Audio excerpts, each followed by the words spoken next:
স্থানীয় সময় বুধবার মধ্যরাতে পাকিস্তানের সাবেক প্রধানমন্ত্রী ইমরান খানের সমর্থকদের ওপর চড়াও হয় দেশটির পুলিশ। জবাবে আইনশৃঙ্খলা বাহিনীর গাড়ি লক্ষ্য করে ইটপাটকেল নিক্ষেপ করেন পিটিআই এর সমর্থকরা। রাজধানী ইসলামাবাদের রাস্তার মোড়ে মোড়ে আগুন জ্বালিয়ে দেন তারা। তোপের মুখে পড়ে দ্রুত গতিতে চলে যায় নিরাপত্তা বাহিনীর গাড়ি। পাকিস্তান তেহরিকে ইনসাফের বরাত দিয়ে এমনটাই জানিয়েছে বিভিন্ন আন্তর্জাতিক গণমাধ্যম।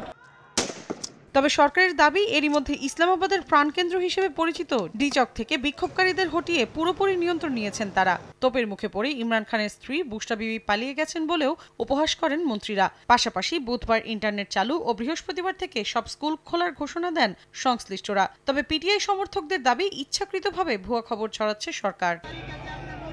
এর আগে মঙ্গলবার আদালতের নির্দেশ আর কড়া নিরাপত্তা উপেক্ষা করে ইসলামাবাদ অভিমুখে ঢল অব্যাহত রাখেন পিটিআই সমর্থকরা। ব্যারিকেড ভেঙে ডিচকে পৌঁছান পাকিস্তান তেহরিকে ইনসাফের হাজার হাজার সমর্থক। তাদের ছত্রভঙ্গ করতে টিয়ার শেল নিক্ষেপ করে নিরাপত্তা বাহিনী। এ সময় দফায় দফায় পুলিশের সঙ্গে সংঘাতে জড়িয়ে পড়েন ইমরান সমর্থকরা। হতাহত হন অনেকে।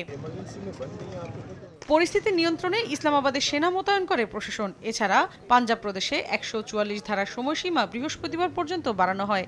নির্বাচনে গণরায় চুরি, বেআইনি গ্রেফতার এবং সংবিধানের ২৬তম সংশোধনীর প্রতিবাদে ১৩ নভেম্বর এই বিক্ষোভের ডাক দেন কারাবন্দী ইমরান খান। পিটিআই এর এই কর্মসূচিকে বেআইনি ঘোষণা করে আইনশৃঙ্খলা রক্ষায় প্রয়োজনীয় ব্যবস্থা গ্রহণে কেন্দ্রীয় সরকারকে নির্দেশ দেন ইসলামাবাদ হাইকোর্ট।